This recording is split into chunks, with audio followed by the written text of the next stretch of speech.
I've started making my own bagels. I realised that bagels actually contain quite a lot of ingredients that I wouldn't really want to eat. But for the past couple of months, I've been making my own bagels using only 3 ingredients, and they taste, in my opinion, better than store-bought. They're fluffy and so easy to make. They take less than 5 minutes. These bagels are perfect as they're very quick to make. They're not ultra processed and only use whole food ingredients. To get started, grab a bowl and grab self-raising flour. This is key. You want the bagels to be nice and fluffy and puff up. If you're not based in the UK and it's really hard to get self-raising flour where you are, I recommend just mixing plain flour with baking powder. I'll put the quantities down below. I really like the Ocado self-raising flour. The bagels come out really nice and fluffy. I don't know what they put in it, but I just really like this brand.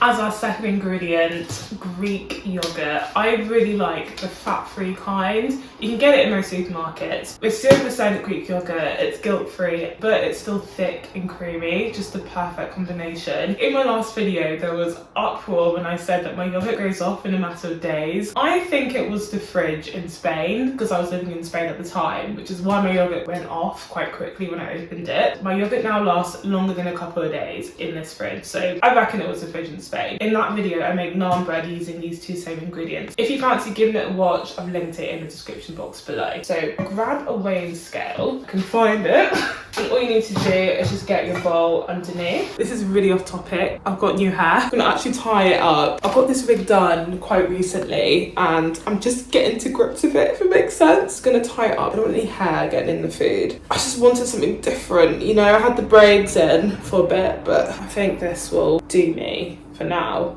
For me, I just do a few turns. Nothing fancy, just a spoon will do. Ooh, it's nice and thick, this one.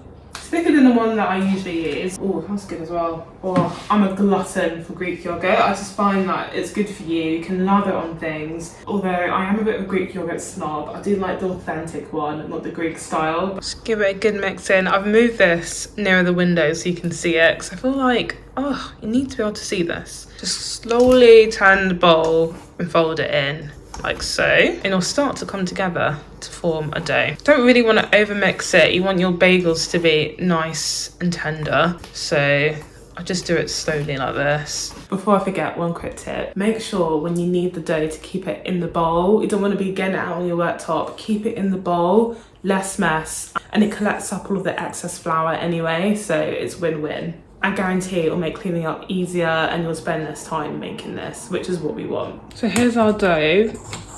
You know it's ready because all the dry bits have been collected by this mass.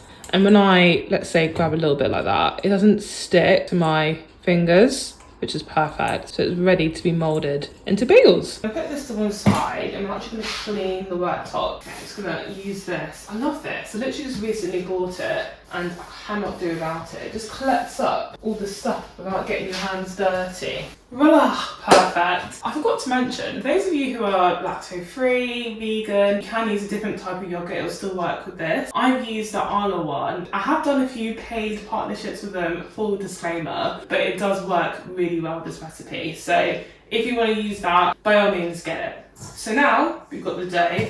Just want to take it out and I guess like shape it into 4. I want my bagels big and fluffy. If you want it smaller, make it smaller, but I do like a good fat bagel. So I'm just gonna separate it out into 4 and roll it into a bowl. And I'm not a neat person. I am so messy, which is perfect for this recipe. So I just roll it into like a rough bowl and then just put my thumb through it and just make it into a rough bagel shape. It depends how you like your bagels. I don't mind if the hole closes. Some really want the hole pronounced. If you do, just stretch it out. I actually like it when it all comes together. So it doesn't have to be at all neat. I think it actually makes it look really rustic. So our last ingredient is going to be milk. It's going to make the bagels nice and brown and give it that aesthetic look. If you don't have milk, you can use egg, but I just prefer milk because it's easier. So what I do is just drizzle it over using a spoon and then smear it using the back of the spoon because I don't have a brush. Now here's the plan. This tray will just have the milk, whereas this tray is going to have some extras on top for those who actually have these ingredients at home. So I'm going to use some sesame seeds and drizzle it on top, and maybe some chia seeds too. Let me check. chia seeds to do. So this batch, purely 3 ingredients, this is going to have a few extras. I find if I don't use lactose-free milk, I get really bloated, but I'm fine with Greek yogurt. Make it make sense. I don't know, but yeah, Arla. I recommend Arla for anything lactose-free.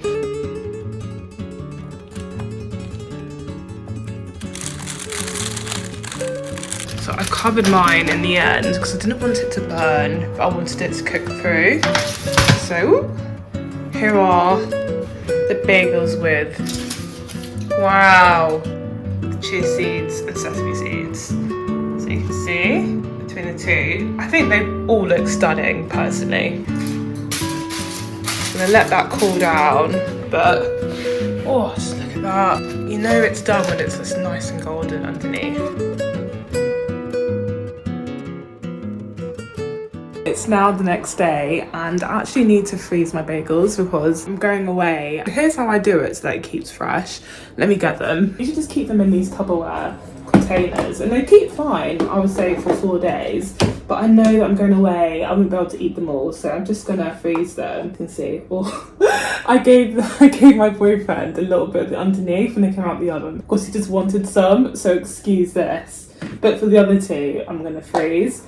So what I do, I just grab like the chopping board, like grab a knife, and I just sort of cut them in half before I freeze them, because if you freeze them without cutting them in half, it just makes it so annoying when you want to taste it. Nice. Oh, look at that. That crumb. I'm not sure the quality is so good, but it just looks so good. And then I just get like a little bag, freezer bag, and put them in there. Look at that.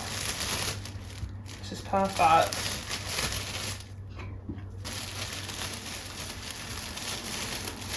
Your bagels all ready, and even when they freeze, you can just pull them apart quite easily. They don't like stick together so much that you can't just pull them apart.